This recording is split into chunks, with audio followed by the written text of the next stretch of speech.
بسم الله الرحمن الرحيم إن الحمد لله نحمده ونستعينه ونستغفره من يهده الله فلا مضل له ومن يضلل فلا هادي له وأشهد أن لا إله إلا الله وحده لا شريك له وأشهد أن سيدنا ونبينا وحبيبنا وشفيعنا وقرة أعيننا محمدا عبده ورسوله صلی اللہ تبارک و تعالی علیہ وعلی آلہ واصحابہ وازواجہ وذریتہ وبارک وسلم تسلیما کثیرا اما بعد فاعوذ باللہ من الشیطان الرجیم بسم اللہ الرحمن الرحیم وجاہدوا فی اللہ حق جہادہ هو اجتباکم وما جعل علیکم فی الدین من حرج ملۃ ابیکم ابراہیم هو سماکم المسلمین سبحان ربک رب العزت عما یصفون وسلام علی المرسلین والحمد للہ رب العالمین اللہم صل علی سیدنا محمد وعلی آل سیدنا محمد وبارک وسلم۔ اللہ تعالیٰ نے ہر انسان کو ایک ہی جیسی زندگی دی ہے اور ہر انسان کے اندر اللہ تعالیٰ نے صلاحیتیں رکھی ہیں۔ ہر انسان کو اللہ نے قوت، طاقت، عقل اور سمجھ عطا فرمائی ہے۔ اب اللہ تعالیٰ یہ دیکھنا چاہتے ہیں کہ اس کی یہ سوچ، سمجھ اور صلاحیتیں کس پہ خرچ ہوتی ہیں۔ اللہ تعالیٰ کی نظر دنیا کے تمام انسانوں پر ہے،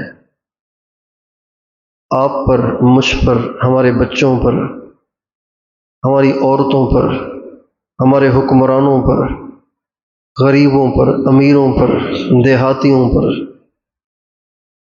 پہاڑیوں پر، میدانیوں پر، سب پر اللہ کی نظر ہے۔ یہ اپنی سوچ کہاں لگا رہا ہے، یہ اپنی صلاحیت کہاں خرچ کر رہا ہے۔ جو انسان اپنی صلاحیتیں اور اپنی قوت اور طاقت اللہ تعالیٰ کو راضی کرنے کے کاموں میں خرچ کرتا ہے تو اللہ تعالیٰ اس سے راضی ہو کر اس کو دنیا میں بھی برکت عطا فرماتے ہیں اور عزت عطا فرماتے ہیں اور سکون عطا فرماتے ہیں، اور مرنے کے بعد ایسے شخص کے لیے اللہ تعالیٰ نے اتنے انعامات رکھے ہیں کہ دنیا میں اس کا تصور نہیں کیا جا سکتا۔ نبی کریم صلی اللہ علیہ وسلم نے اپنی امت کی تربیت اس انداز سے کی، اپنی امت کی ذہن سازی اس انداز سے کی کہ ہر مسلمان کی ساری صلاحیت صرف اللہ کو راضی کرنے میں خرچ ہو۔ اگر وہ تجارت کرتا ہے تو وہ اللہ کو خوش کرنے کے طریقے سے اور اللہ کی پسند پر تجارت کرے۔ اگر وہ ملازم ہے تو وہ اپنی ساری صلاحیتیں اس پہ خرچ کرے کہ میری ملازمت میں کوئی بھی ایسا کام نہ کر بیٹھوں جس سے اللہ ناراض ہوتا ہے۔ یہ زندگی کا اصل مقصد ہے اور اسی کا نام عبادت ہے۔ جب ہم کہتے ہیں نا کہ اللہ تعالیٰ فرماتے ہیں کہ ہم نے تمہیں عبادت کے لیے بنایا ہے، تو آج کل کا آدمی، جدید تعلیم یافتہ آدمی، وہ کہے گا تو صرف عبادت ہی کرتے رہیں گے تو کھائیں گے کہاں سے؟ صرف عبادت کرتے رہیں گے تو یہ بچے کہاں سے آئیں گے، نسل کہاں سے چلے گی؟ چونکہ شادی تو کرنی نہیں ہے، عبادت ہی کرنی ہے، تو پھر یہ نسل کہاں سے چلے گی؟ تو عبادت کا مقصد صرف مسجد میں بیٹھ جانا نہیں، عبادت کا مقصد صرف کوئی کونا پکڑ کر اس میں اعتکاف کی نیت سے بیٹھ جانا نہیں۔ عبادت کا مقصد اپنی صلاحیتوں کو ہر کام میں، ہر لائن میں، ہر راستے میں اللہ کی پسند کے مطابق خرچ کرنا، اس کا نام ہے عبادت۔ ایک تاجر اگر شریعت کے مطابق تجارت کر رہا ہے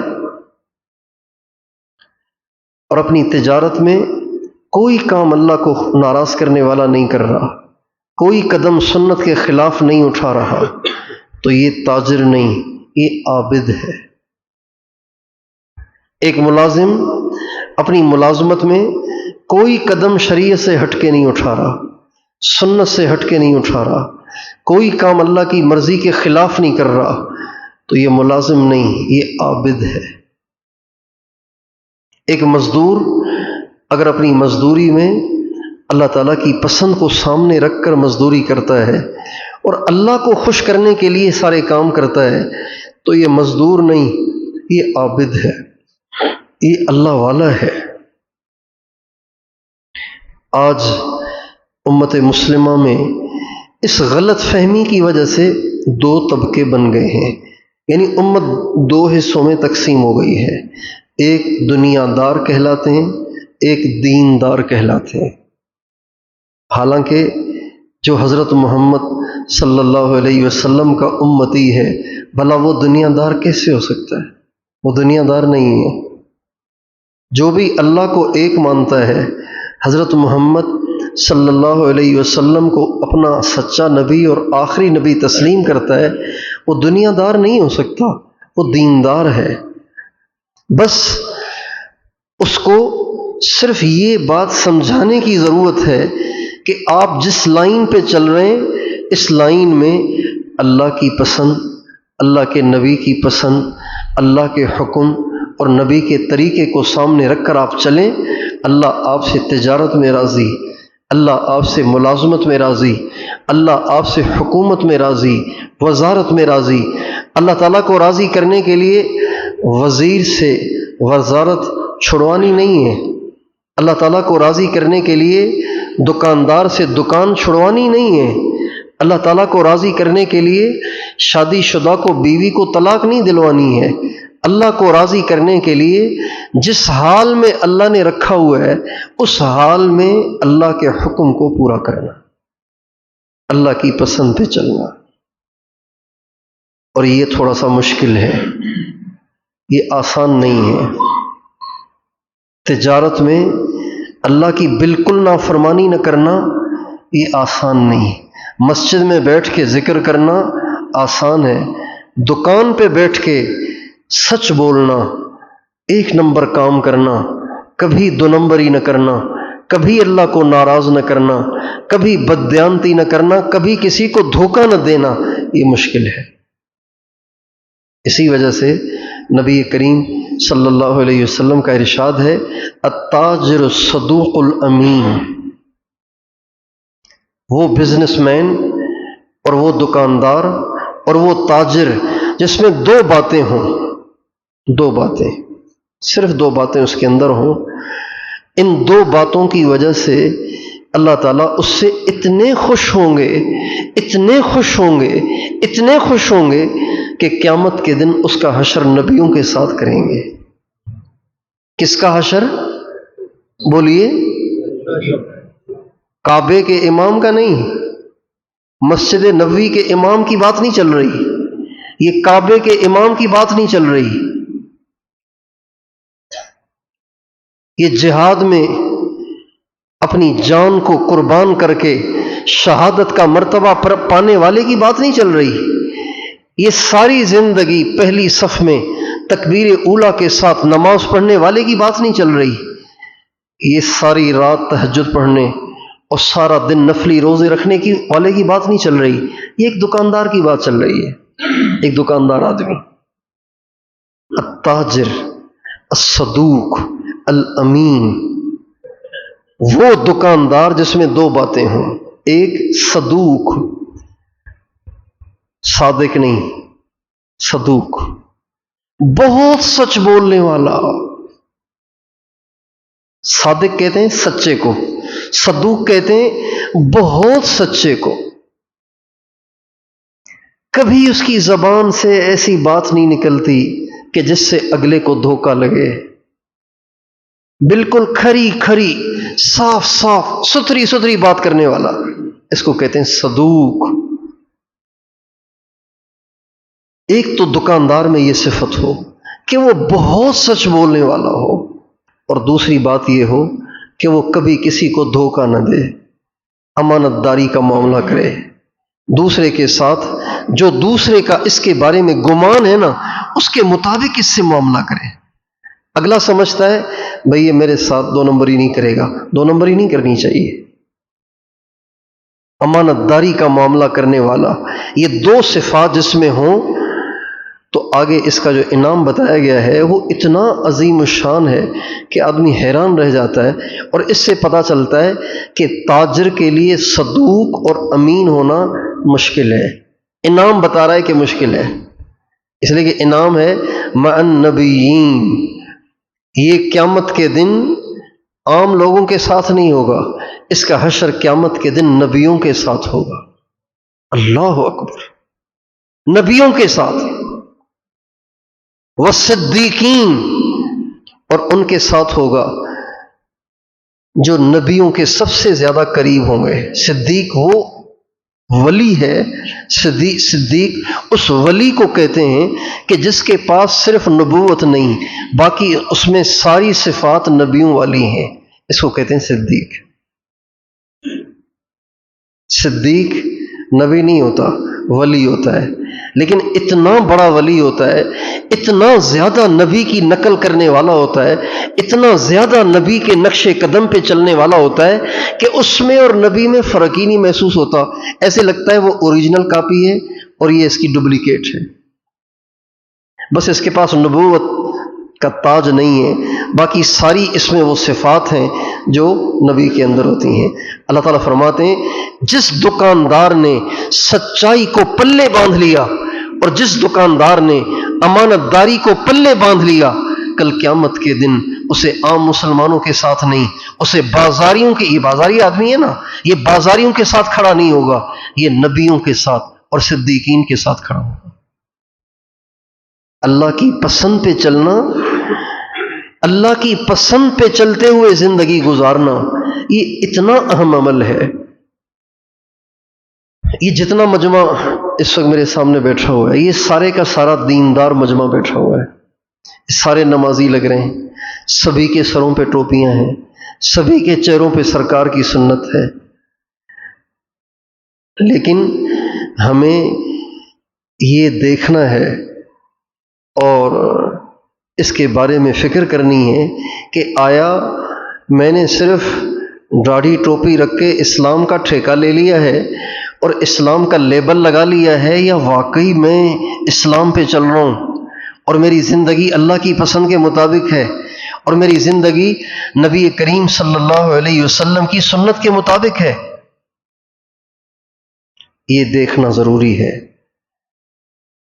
قیامت کے دن ایک بہت بڑا مجمع ایسا ہوگا کہ جن کو لوگ دنیا میں بہت نیک سمجھتے تھے اور جن پر دینداری کا لیبل بھی تھا اور جو دنیا میں دیندار ہی شمار ہوتے تھے، لیکن کل قیامت کے دن اللہ تعالیٰ ان کا حشر فساق، فجار، نافرمانوں، سرکشوں اور مجرموں کے ساتھ کرے گا،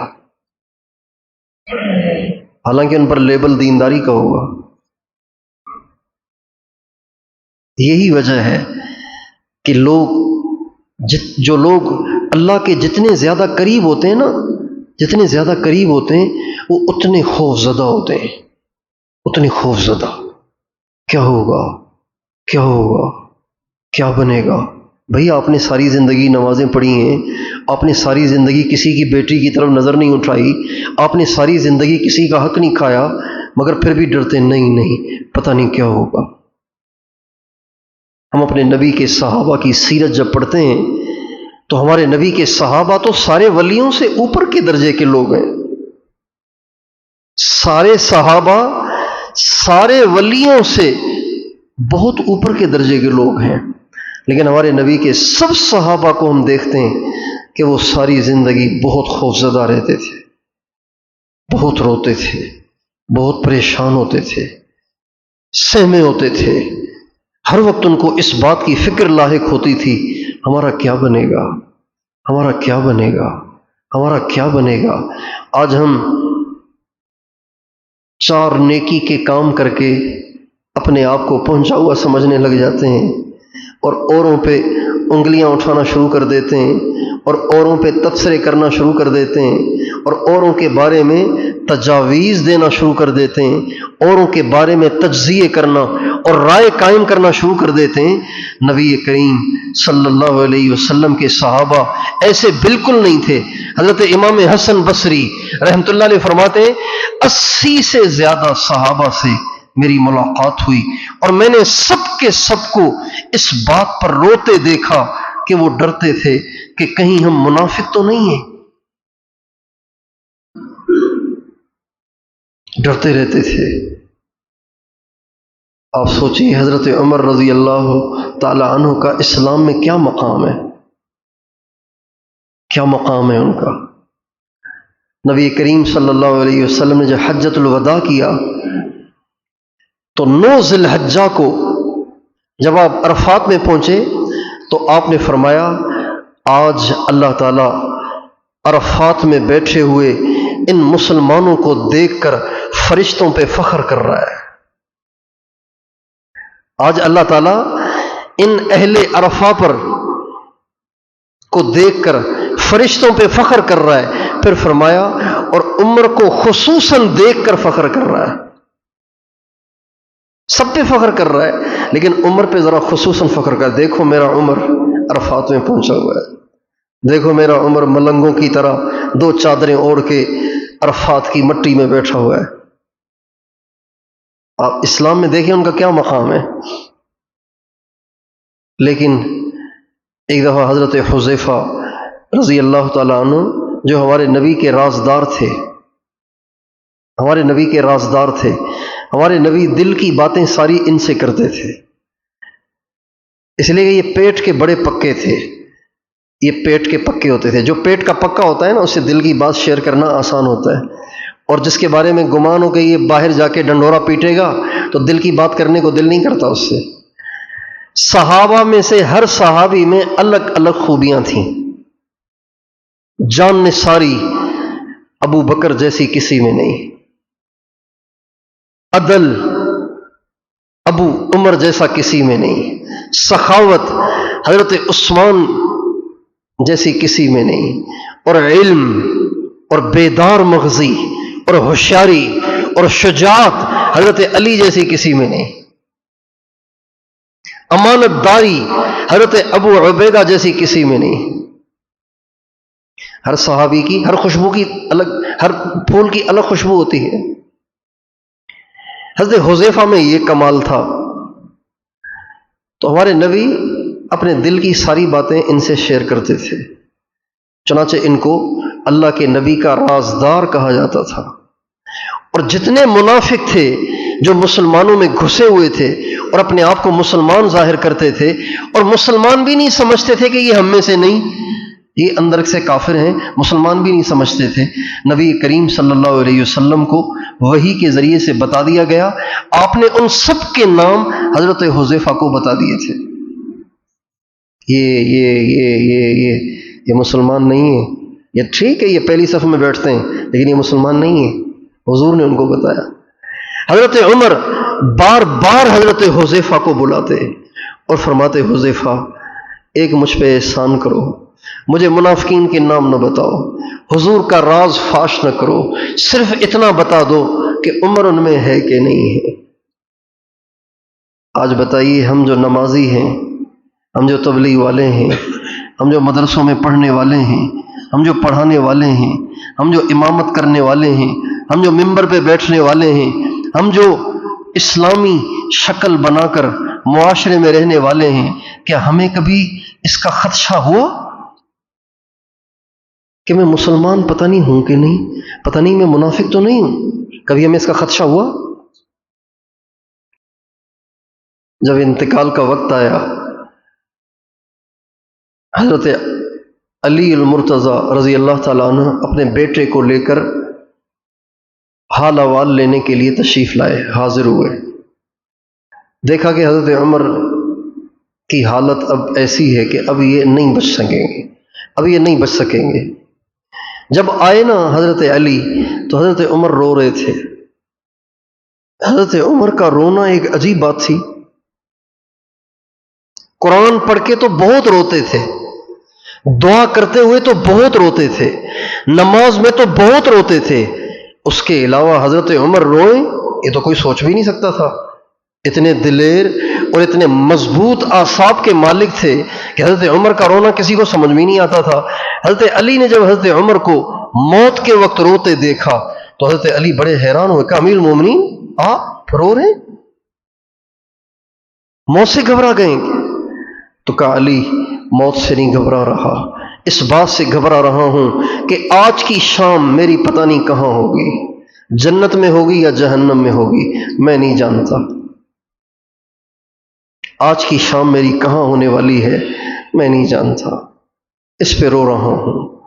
حضرت علی نے کہا امیر المومنین آپ روئیں نہیں، میں نے اللہ کے نبی کو اتنی دفعہ یہ جملہ کہتے ہوئے سنا ہے کہ مجھے اس کی گنتی بھی یاد نہیں ہے کہ سیدہ کہول اہل الجنت ابو بکر و عمر، جنت کے ادھیڑ عمر کے لوگوں کے سردار ابو بکر اور عمر ہوں گے.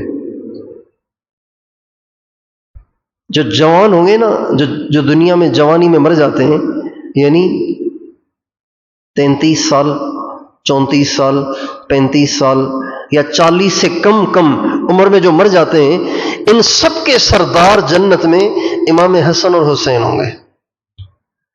اور جو 40 سے اوپر کی عمر میں مرتے ہیں، جن کی تعداد زیادہ ہوگی، ان سب کے سردار ابو بکر اور عمر ہوں گے رضی اللہ عنہما. جب حضرت علی نے حضرت عمر سے یوں کہا تو حضرت عمر کے ایک دم آنسو تھم گئے اور فرمانے لگے علی یہ گواہی قیامت کے دن اللہ کے سامنے بھی آپ دے دیں گے، وہاں بھی کہہ دینا نا کہ تیرے نبی نے یوں کہا تھا، اللہ اپنے نبی کی بات کو سچا کر کے مجھ پہ رحم کر دے گا.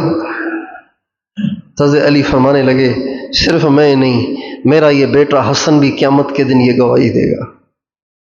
اس پہ جا کے حضرت عمر کو حوصلہ ہوا اور دنیا سے جانا ان کا آسان ہوا. میرے دوستو، صرف نماز پڑھ لینا، صرف ٹوپی اوڑھ لینا، صرف چند نیکی کے کام کر لینا یہ نجات کے لیے کافی نہیں ہے.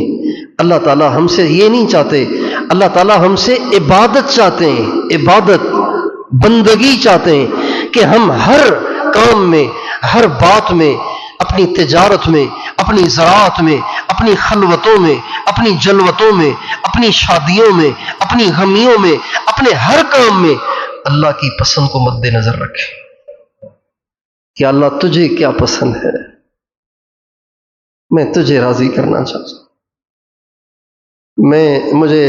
مجھے اس کی پرواہ نہیں کہ دنیا کیا کہے گی، مجھے اس کی کوئی پرواہ نہیں دنیا کیا کہے گی. ہمیں اس سے کیا، ہم پہ میلے رہیں گے قبر میں مگر ہم اکیلے رہیں گے.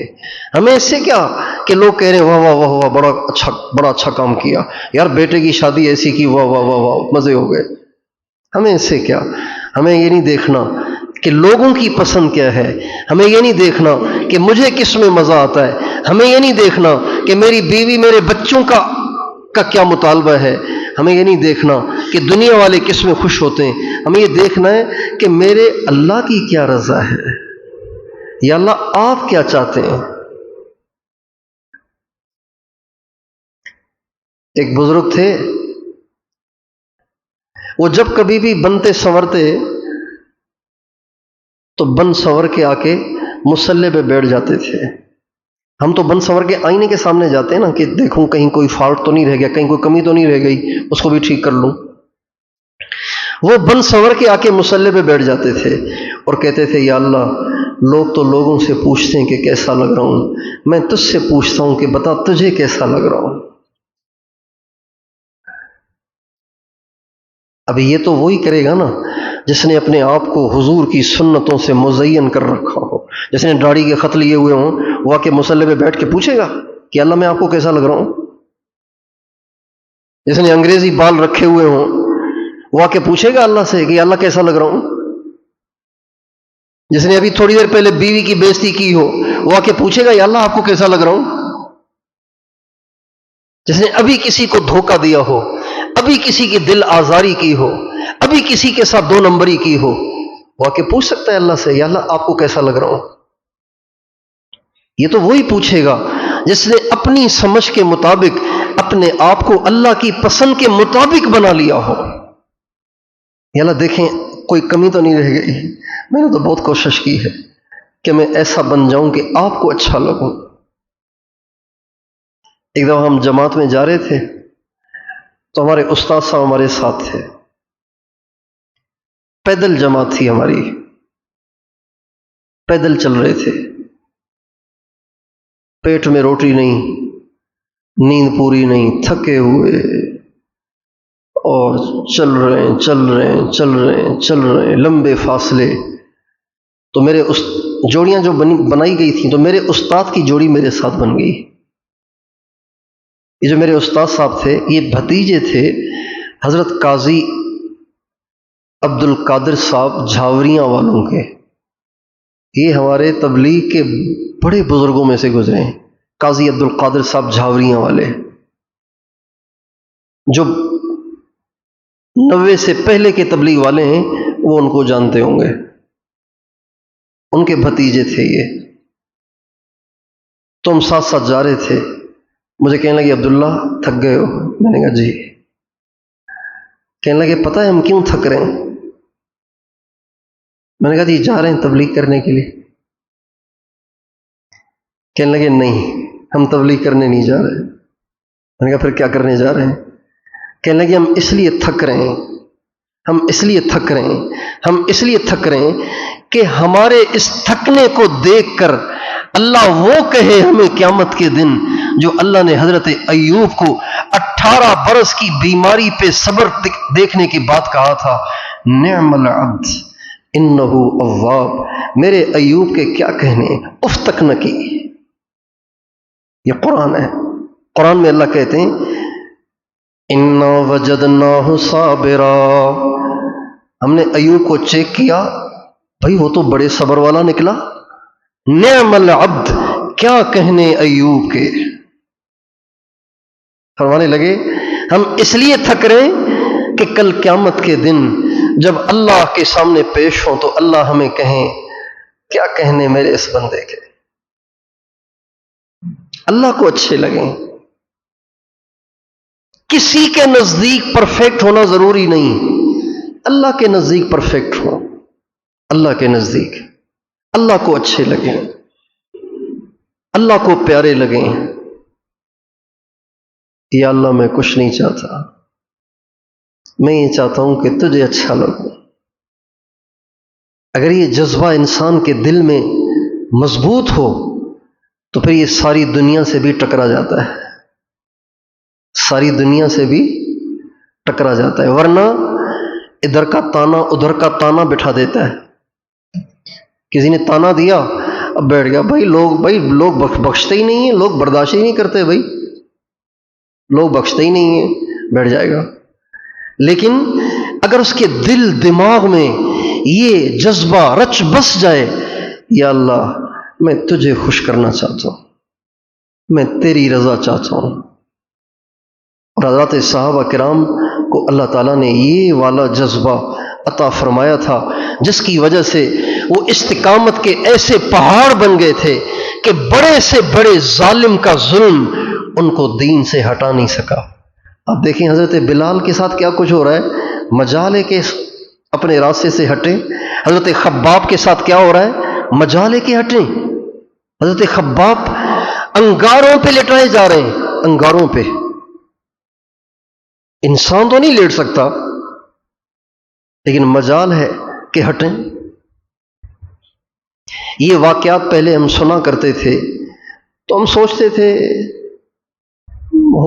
ہوگا ایسے، لیکن آج جب غزہ کی کارگزاریاں ہمارے سامنے آتی ہیں تو یہ سب واقعات اب سچ ثابت ہو کر ہمارے یقین میں اضافہ کرتے ہیں کہ ہاں بے شک حضرت بلال ایسے ہی ہوں گے، ہاں بے شک حضرت خباب ایسے ہی ہوں گے، ہاں بے شک حضرت عمار ایسے ہی ہوں گے، ہاں بے شک حضرت سمیہ ایسی ہی ہوں گی، ہاں بے شک حضرت یاسر ایسے ہی ہوں گے۔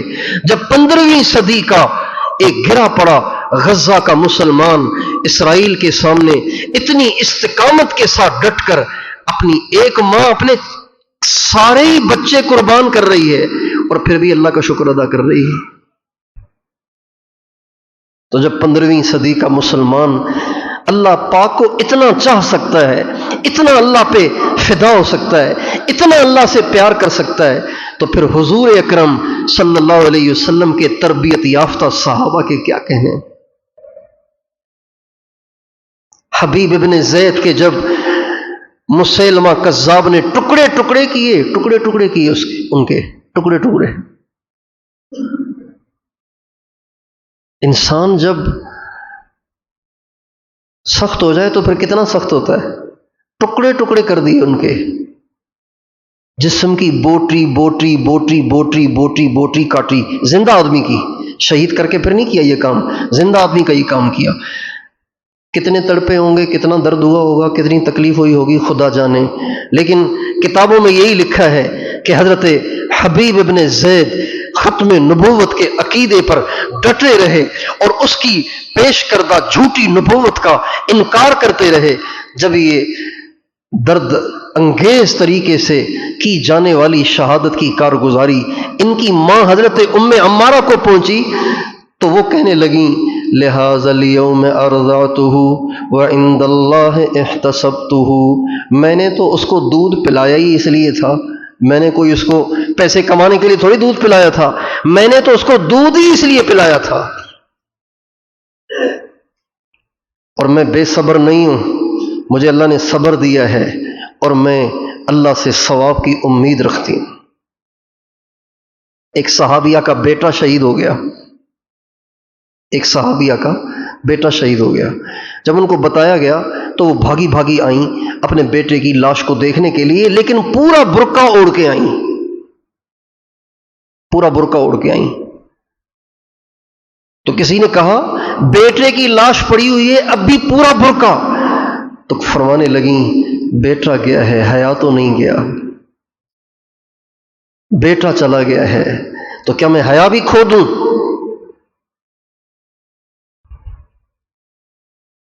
اللہ کی پسند پہ چلنے کا ایسا عزم کہ بیٹے کی لاش پہ بھی اس عزم میں کوئی تزلزل پیدا نہیں ہوا. بیٹے کی لاش سامنے ہے، اب بھی اللہ کو راضی کرنے کا جذبہ، اللہ کی پسند پہ جمے رہنے کا جذبہ اب بھی ان کے دل میں موجزن ہے. میرے دوستو، یہ اصل دینداری ہے. اصل دینداری یہ ہے. اللہ تعالیٰ یہ والی دینداری ہر مسلمان کو عطا فرمائے. کوئی تجھ سے کوئی کچھ مانگتا ہے، میں تجھ سے تجھی کو خدا مانگتا ہوں. کوئی تجھ سے کوئی کچھ مانگتا ہے، میں تجھ سے تجھی کو خدا مانگتا ہوں.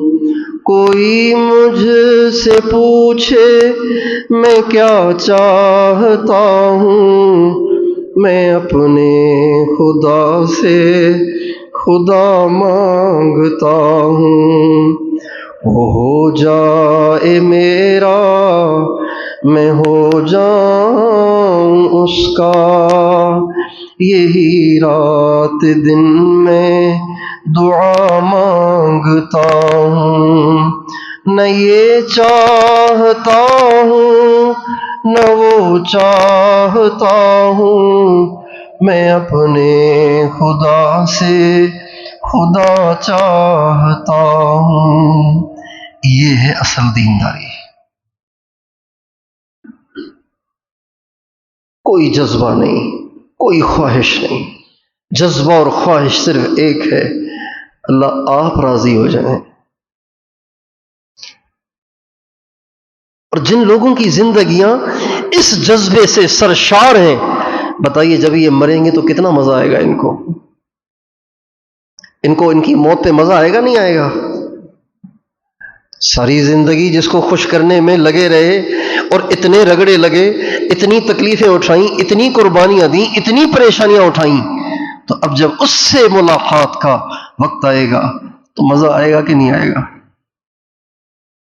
یہی وہ لوگ ہیں جن کے بارے میں فرمایا وجوہ یومئذ ناظرہ الی ربہا ناظرہ، کچھ چہرے قیامت کے دن سرسبز و شاداب ہوں گے اور ان کی نگاہیں اللہ کو دیکھ رہی ہوں گی، اللہ کا دیدار ہوگا ان کو، اللہ سے ملاقات ہوگی ان کی، اللہ کا دیدار ہوگا ان کو۔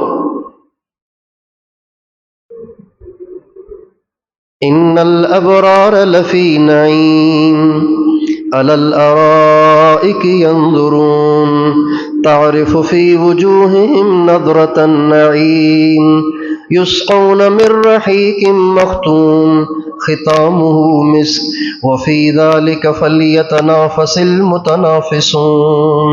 اللہ تعالیٰ فرماتے ہیں کہ یہ جو لوگ ہوں گے نا جنہوں نے دنیا میں اللہ کو خوش کیا ہوگا، یہ اتنے خوش ہوں گے کہ ان کے چہروں سے تمہیں نعمتوں کی شادابی نظر آئے گی۔ ان کو جام پلائے جائیں گے، کبھی فرشتے پلائیں گے، کبھی غلمان پلائیں گے، کبھی خود اللہ ان کو پلائے گا، فرشتے سلام کریں گے والملائکۃ یدخلون علیہم من کل باب سلام علیکم بما صبرتم فنعم عقبی الدار۔ جگہ جگہ فرشتے آئیں گے اور ہر دروازے سے فرشتے آئیں گے اور آ کے سلامیاں پیش کریں گے، استقبال کریں گے، محبت کا اظہار کریں گے۔ اور ایک وقت ایسا آئے گا، ہمارے نبی کا ارشاد ہے، جنت والے جنت میں بیٹھے ہوں گے کہ اچانک ایک نور نمودار ہوگا، بین اہل الجنت فی نعیمہم استطاع لہم نور، ایک نور اتنا زوردار ہوگا کہ سب پہ چھا جائے گا۔ فرفعوا رؤوسہم، وہ ایک دم اوپر نظریں اٹھائیں گے، کہاں سے آ رہی ہے اتنی روشنی؟ جب اوپر سر اٹھائیں گے تو فَإِذَا الرَّبُّ جل جلالہ قد اشرف علیہم، جب اوپر نظر اٹھائیں گے تو وہ اللہ ہوگا جو ان کو پیار سے دیکھ رہا ہوگا اور کہے گا سلام قولا من رب الرحیم، میرے بندو فرشتوں کے سلام تم نے سن لیے، حوروں کے سلام تم نے سن لیے، غلمانوں کے سلام تم نے سن لیے، آج تمہارا رب تمہیں سلام پیش کرنے آیا ہے۔ ان الذين قالوا ربنا الله ثم استقاموا تتنزل عليهم الملائكة ألا تخافوا ولا تحزنوا وأبشروا بالجنة التي كنتم توعدون نحن أولياؤكم في الحياة الدنيا وفي الآخرة ولكم فيها ما تشتهي أنفسكم وَلَكُمْ فِيهَا مَا تَدَّعُونَ نُزُلًا مِّن غَفُورٍ رَّحِيمٍ۔ اللہ تعالیٰ فرماتے ہیں جو جمے رہے اور دنیا کے حالات سے متاثر نہیں ہوئے، اللہ کے حکم سے ہٹے نہیں، اللہ کے دین سے ہٹے نہیں، نبی کی سنت سے ہٹے نہیں، جمے رہے، دنیا کے تانے سہتے رہے، دنیا کی باتیں سہتے رہے، دنیا کے نقصانات اٹھاتے رہے، لیکن دین سے نہیں ہٹے، اللہ کے حکم سے نہیں ہٹے۔ اللہ تعالیٰ فرماتے ہیں ایسے لوگ جب مریں گے تو میرے فرشتے اتر کے ان کو تسلیاں دیں گے، گھبراؤ نہیں، تم سے کچھ نہیں چھوٹ رہا، تمہیں اس سے بہتر ملنے والا ہے۔ اور پھر جب جنت میں آئیں گے تو اللہ تعالیٰ فرماتے ہیں جو تمہارے جی میں آئے گا وہ سب ہم پورا کریں گے، جو جی میں آئے گا وہ پورا کریں گے۔ کیوں؟ اس لیے کہ تم نے ہمارے جی جو ہمارے جی میں تھا تم نے اس کو پورا کیا، تو آج ہم تمہاری جی چاہی کو پورا کریں گے۔ تو دوستو میں اور آپ یہ نیت کریں کہ ہم اپنی زندگی پوری اللہ کی پسند کے مطابق گزارنے کی کوشش کریں، کوئی کام سنت سے ہٹ کے نہ ہو، کوئی کام اللہ کی مرضی کے خلاف نہ ہو۔ اور یہ مشکل نہیں ہے، آسان ہے، اپنی مرضی سے صرف دستبردار ہونا ہے بس۔ اور یقین جانیے اس میں اتنا سکون ہے کچھ نہ پوچھو۔ جب آدمی زمین آسمان کے بنانے والے بادشاہ کی ہر مرضی پوری کر رہا ہے اور وہ خود اس کے ساتھ ہے، تو اب بتائیے اس آدمی کو کیا ٹینشن ہوگی؟ دیکھیں نا اسرائیل کیوں اتنا دلیر بنا ہوا ہے؟ ساری میڈیا اس کو بدنام کر رہی ہے، ساری دنیا میں وہ ذلیل ہو چکا ہے، ساری دنیا میں اس کی اصلیت ظاہر ہو گئی ہے، اس کی حقیقت ظاہر ہو گئی ہے، اور ساری دنیا میں اس کی کمزوری بھی واضح ہو گئی ہے۔ اس حملے سے پہلے ساری دنیا سمجھتی تھی بھائی اسرائیل سے پنگا نہ لینا، وہ ناقابل تسخیر ہے، اس سے مقابلہ کیا ہی نہیں جا سکتا، ساری دنیا یہ سمجھتی تھی۔ لیکن ایک مٹھی بھر نوجوانوں نے جب ہمت کر کے ڈٹ کے اس کا مقابلہ کیا، ساری دنیا کے سامنے اس کا پول کھل گیا ہے کہ وہ حقیقت کیا ہے۔ لیکن وہ ڈٹا ہوا ہے، ساری دنیا کی گالیاں اس کو کوئی اس پہ فرق نہیں ڈال رہی، کیوں؟ اس لیے کہ اسے امریکہ کی سپورٹ ہے، جو دنیا میں سپر پاور بنا ہوا ہے اس کی سپورٹ ہے، لہذا اس کو کسی کی باتوں کی کوئی ٹینشن ہی نہیں۔ بتائیے وہ کسی کی کیا ٹینشن لے گا جس سے خود اللہ کی سپورٹ حاصل ہو، اللہ جس کے ساتھ ہو، اللہ جس سے راضی ہو، تو یہ بہت بڑی طاقت ہے۔ اللہ کی مرضی پہ زندگی گزارنا بہت بڑی طاقت ہے۔ ہمارے ایک دوست ہیں، سرکاری ملازم ہیں، اللہ تعالیٰ نے ان کو بہت اونچی پوسٹ عطا فرمائی ہے، تو بتانے لگے کہ میرے پاس دفتر میں کچھ لوگ آئے، پیپر لے کے اس پہ سائن کرنا ہے۔ کروڑوں کا گھپلا تھا اس میں، کروڑوں ملنے تھے ان کو، اگر میں سائن کر دیتا تو کروڑوں ملنے تھے۔ کہنے لگے مجھے آ کے انہوں نے کہا اس پہ سائن کریں، پہلے محبت سے کہا، میں نے ان کو دیکھا غصے سے، میں نے کہا اس پہ سائن کرنے کا کیا مطلب؟ انہوں نے فوراً پسٹل نکالا اور کہا کرتے ہیں یا؟ ان کا میں کھڑا ہو گیا، میں نے کہا یہ لو، اگر زندگی تمہارے ہاتھ میں ہے تو میں تمہیں سجدہ کر لیتا ہوں آج، اگر موت اور زندگی تمہارے ہاتھ میں ہے تو میں آج تمہیں اپنا معبود بنا لیتا ہوں، تمہارا کلمہ پڑھ لیتا ہوں آج۔ یہ اطمینان ہے۔ کہنے لگے میرے ان بولوں کا ان پہ ایسا اثر پڑا کہ وہ ایک دم سہم گئے اور اپنے پیپر لے کے چلے گئے۔ تو اللہ تعالیٰ ہمیں اس کی توفیق دے کہ ہم صحیح معنی میں اللہ تعالیٰ کو مسلم بن کے دکھائیں، صحیح معنی میں اللہ کو مومن بن کے دکھائیں، مسلم بن کے دکھائیں، اس پر اللہ کی مدد ہے۔ یہ والا اسلام اگر آج زندہ ہو جائے تو ساری دنیا کی طاقتیں، ساری ٹیکنالوجیاں لے کر اسلام والوں کا ایک بال بھی بیکا نہیں کر سکتی۔ اس اسلام میں اتنی طاقت ہے،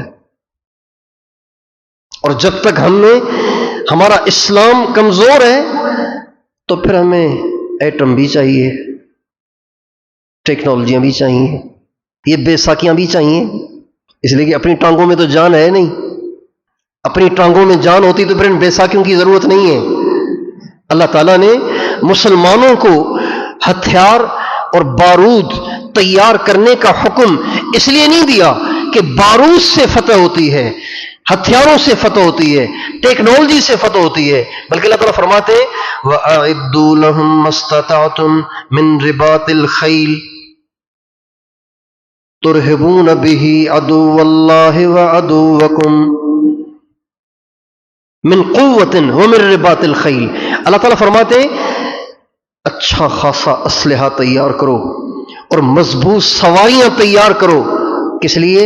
اس لیے نہیں کہ اس سے فتح ہوگی، ترہبون بہ عدو اللہ وعدوکم، تاکہ تم دشمن پہ اپنی دھاک بٹھا سکو، اس پہ اپنا روب جما سکو، اس لیے نہیں کہ اس سے غلبہ ہوگا، غلبہ اس سے نہیں ہوگا۔ ومن نصر الا من عند اللہ، مدد تو اللہ کرے گا۔ بدر میں 313 ہیں اور سامنے 1000 ہیں، اور سارے جدید ہتھیار ان کے پاس ہیں، اور ان کے پاس آئے ہیں 313 اور تلواریں لائے ہیں 8۔ اب بتاؤ کیا مقابلہ ہے؟ تلواریں صرف 8، گھوڑے صرف 2، تعداد ہے 313، اور لڑنے آئے ہیں 1000 سے، جو کہ سب کے سب جنگی حربوں کے ماہر بھی ہیں، اور سارے ہر قسم کے ان کے پاس ہتھیار بھی ہیں، لیکن مدد اللہ کرتا ہے۔ ہمارے نبی چھپر میں سجدے میں پڑے رو رہے ہیں اور ساری رات رو رہے ہیں. صحابہ کہتے ہیں ہم رات کو سوتے بھی رہے جاگتے بھی رہے، لیکن جب کبھی بھی ہم نے حضور کے چھپر میں جھانکا تو سرکار سجدے میں پڑے روتے ملے. حضرت علی فرماتے ہیں میدان جنگ میں بھی میں بار بار میدان میں اترتا، پھر آتا، پھر آ کے دیکھتا حضور پھر دعا کر رہے ہوتے، میں پھر جاتا، پھر آتا، پھر دیکھتا حضور پھر دعا کر رہے ہوتے. اور دعا کیا کر رہے تھے؟ دعا یہ کر رہے تھے یا اللہ یہ میرے 313 چھوٹی سی جماعت، یا اللہ ان کے پاس تو کپڑے بھی پورے نہیں، ان کے پاؤں میں جوتے بھی نہیں، ان کے پاس ہتھیار بھی نہیں، اگر آج تو نے ان کی مدد نہ کی تو پھر کسی کو تیرا دین قبول کرنے کی ہمت نہیں ہوگی، کبھی بھی تیری عبادت نہیں ہوگی. یہ کہہ کر اللہ کے سامنے رو رہے ہیں. ابھی رو رہے ہیں تو قرآن پاک کی آیتیں آ گئیں. استستغیثون ربکم فاستجاب لکم انی ممدکم بألف من الملائکۃ مردفین وما جعلہ اللہ الا بشرا وَلِتَطْمَئِنَّ قُلُوبُكُمْ بِهِ وَمَا النَّصْرُ إِلَّا مِنْ عِنْدِ اللَّهِ. میرے نبی آپ مدد مانگ رہے تھے نا، میں نے آپ کی مدد کے لیے 1000 فرشتے بھیج دیے، پھر فرمایا 3000 بھیج دیے، پھر فرمایا 5000 بھیج رہا ہوں، اب تو تم مایوس نہ ہو. پھر فرمایا یہ سب صرف تمہیں خوش کرنے کے لیے اور تمہارا دل رکھنے کے لیے اور تمہاری تسلی کے لیے بھیج رہا ہوں، ورنہ میں خود بھی آ رہا ہوں، اللہ بھی آ رہا ہے. اس لیے اس بات کی ضرورت ہے کہ ہر مسلمان اپنی زندگی اپنی مرضی کے مطابق گزارنے کی بجائے اللہ کی مرضی، اللہ کی پسند، اللہ کے نبی کی پسند کے مطابق گزارے اور اس کے مطابق بنائے. آپ سارے بھائی تیار ہیں؟ وآخر دعوانا ان الحمد للہ رب العالمین.